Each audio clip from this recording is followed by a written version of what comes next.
அதிகாரம் 50.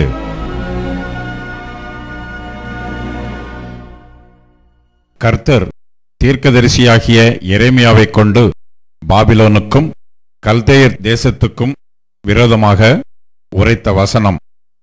பாபிலோன் பிடிபட்டது, பேல் வெட்கப்பட்டது, மொரதாக் நொறுங்குண்டது, அதனுடைய சிலைகள் இலச்சையடைந்தது, அதனுடைய விக்கிரகங்கள் நொறுங்கிப் போயின என்று ஜாதிகளுக்குள்ளே அறிவித்து பிரசித்தம் பண்ணுங்கள்.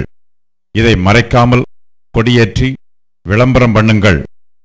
அதற்கு விரோதமாய் வடக்கே இருந்து ஒரு ஜாதி வந்து அதன் தேசத்தை பாழாக்கி போடும்.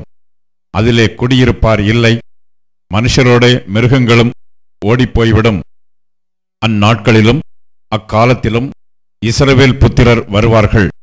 அவர்களும் யூதா புத்திரரும் ஏகமாய் அழுது நடந்து வந்து தங்கள் தேவனாகிய கர்த்தரை தேடுவார்கள் என்று கர்த்தர் சொல்லுகிறார். மறக்கப்படாத நித்திய உடன்படிக்கையினால் நாம் கர்த்தரை சேர்ந்து கொள்வோம் வாருங்கள் என்று சீயோனுக்கு நேராய் முகங்களை திருப்பி சீயோனுக்கு போகிற வழி எதுவென்று கேட்டு விசாரிப்பார்கள்.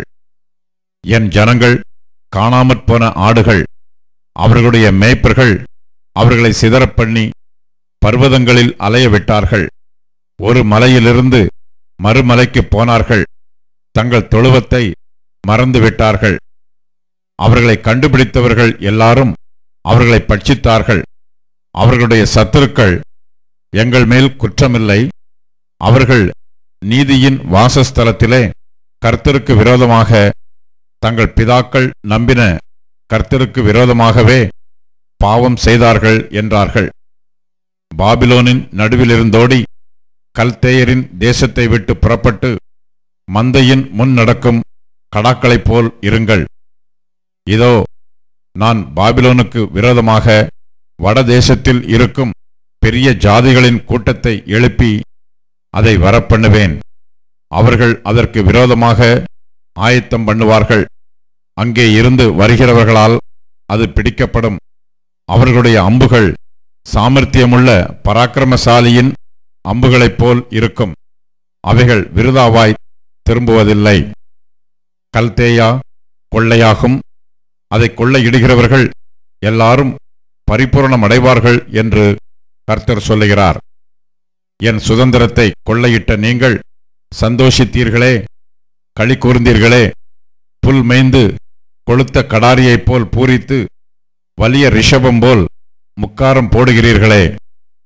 உங்கள் தாய் மிகவும் வெட்கி உங்களை பெற்றவள் நாணமடைவாள். இதோ, அவள் ஜாதிகளுக்குள்ளே கடைசியாவதுமன்றி வனாந்தரமும் வறட்சியும் அந்தர வெளியும் ஆவாள். கர்த்தரின் கோபத்தினாலே அது குடியேற்றதும் பெரும் பாழுமாயிருக்கும். பாபிலோனை கடந்து போகிற எவனும் அதன் எல்லா வாதைகளின் நிமித்தமும் பிரமித்து ஈசல் போடுவான். நீங்கள் எல்லாரும் பாபிலோனுக்கு விரோதமாய் சுற்றிலும் அணிவகுத்து நின்று வில்லை நாணேற்றி அதன் மேல் அம்புகளை எய்யுங்கள். அம்புச் செலவை பாராதேயுங்கள். அது கர்த்தருக்கு விரோதமாய் பாவம் செய்தது. அதற்கு விரோதமாய் சுற்றிலும் ஆர்ப்பரியுங்கள். அது தன்னை கையளித்தது, அதன் அஸ்திபாரங்கள் விழுந்தது, அதன் மதில்கள் இடிக்கப்பட்டது. இது கர்த்தர் வாங்கும் பழி. அதனிடத்தில் பழி வாங்குங்கள். அது செய்தது போலவே நீங்களும் அதற்குச் செய்யுங்கள். விதை விதைக்கிறவனையும் அறுப்பு காலத்தில் அரிவாளை பிடிக்கிறவனையும் பாபிலோனில் இராதபடி சங்காரம் பண்ணுங்கள். கொல்லுகிற பட்டயத்துக்கு தப்ப அவரவர் தங்கள் ஜனத்தண்டைக்கு திரும்பிக் கொண்டு அவரவர் தங்கள் தேசத்துக்கு ஓடிப்போவார்கள். இஸ்ரவேல் திரிப்பட்டு போன ஆடு, சிங்கங்கள் அதை துரத்தின. முதலில் சீரியா ராஜா அதை பட்சித்தான். கடைசியில் பாபிலோன் ராஜாவாகிய இந்த நேபுகாத் நேச்சார் அதன் எலும்புகளை முறித்தான். ஆகையால் இஸ்ரவேலின் தேவனாகிய சேனைகளின் கர்த்தர் சொல்லுகிறது என்னவென்றால், இதோ, நான் அசீரியா ராஜாவை தண்டித்தது போல் பாபிலோன் ராஜாவையும் அவன் தேசத்தையும் தண்டித்து இஸ்ரவேலை அதன் வாசஸ்தலத்துக்கு திரும்பி வர பண்ணுவேன்.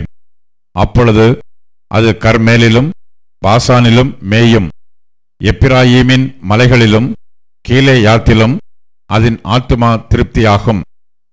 அந்நாட்களிலும் அக்காலத்திலும் இஸ்ரவேலின் அக்கிரமம் தேடப்பட்டாலும் அது காணாதிருக்கும், யூதாவின் பாவங்கள் தேடப்பட்டாலும் அவைகள் கிடையாதிருக்கும்.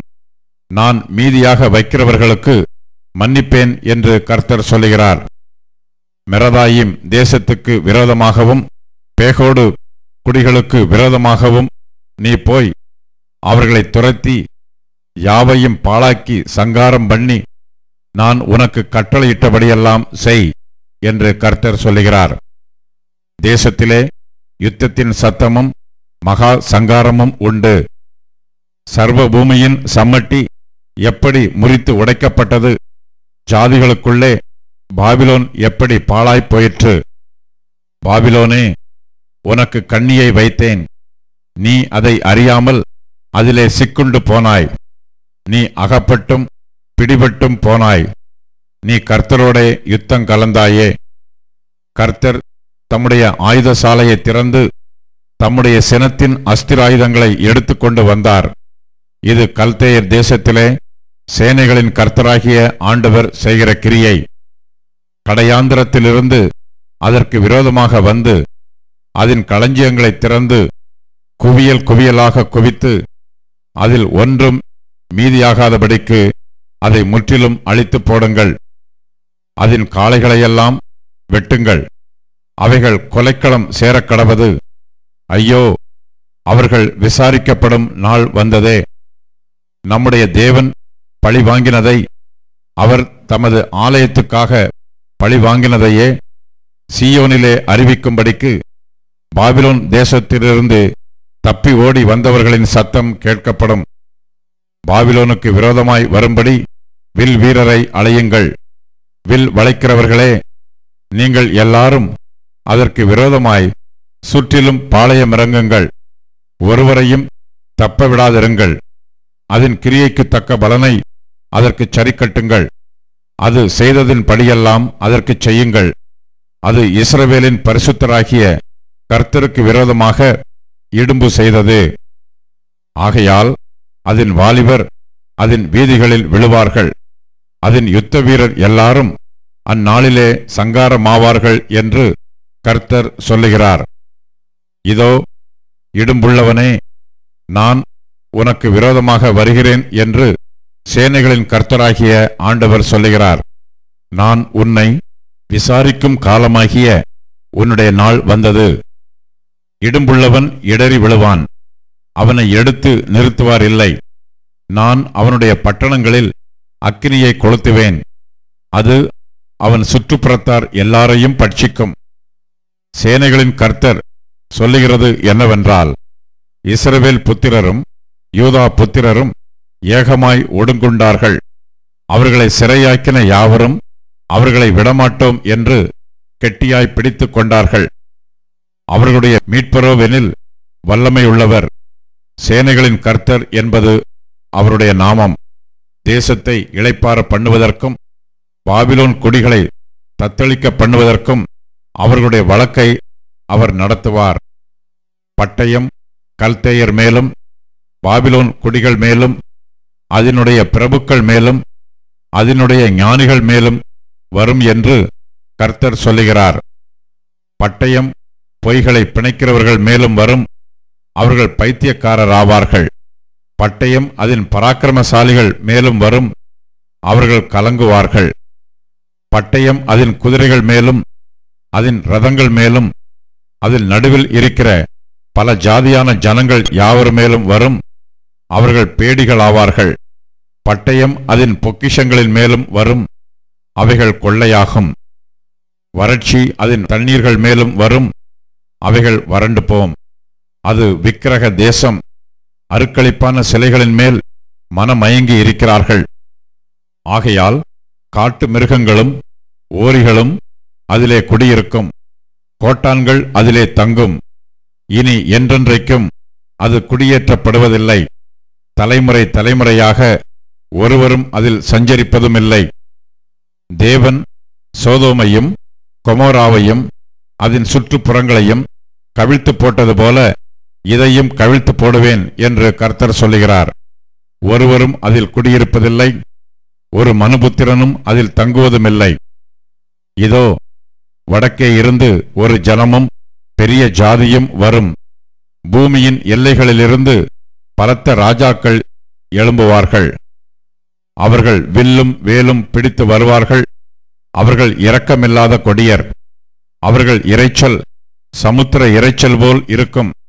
பாபிலோன் குமாரத்தியே, அவர்கள் உனக்கு விரோதமாக யுத்தத்துக்கு ஆயத்தப்பட்ட ஆட்களாய் குதிரைகளின் மேல் ஏறி வருவார்கள்.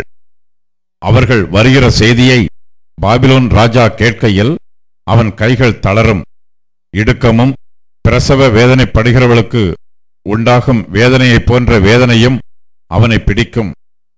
இதோ, புரண்டு ஓடுகிற யோர்தானிலிருந்து சிங்கத்தைப் போல் பலவானுடைய தாவரத்துக்கு விரோதமாக வருகிறான். அவனை அங்கே இருந்து சடுதியிலே ஓடிவர பண்ணுவேன். நான் அதற்கு விரோதமாக கட்டளையிட்டு அனுப்ப தெரிந்து கொள்ளப்பட்டவன் யார்? எனக்கு சமானமானவன் யார்? எனக்கு திட்டம் சொல்பவன் யார்? எனக்கு முன்பாக நிற்கப் போகிற மேய்ப்பன் யார்? ஆகையால் கர்த்தர் பாபிலோனுக்கு விரோதமாக யோசித்த ஆலோசனையையும் அவர் கல்தேயர் தேசத்துக்கு விரோதமாக நினைத்திருக்கிற நினைவுகளையும் கேளுங்கள். மெய்யாகவே மந்தையில் சிறியவர்கள் அவர்களை பிடித்திழுப்பார்கள். மெய்யாகவே அவர்கள் இருக்கிற தாபரங்களை அவர் பாழாக்குவார். பாபிலோன் பிடிபட்டதின் சத்தத்தினால் பூமி அதிரும். அதன் கூப்பிடுதல் ஜாதிகளுக்குள்ளே கேட்கப்படும்.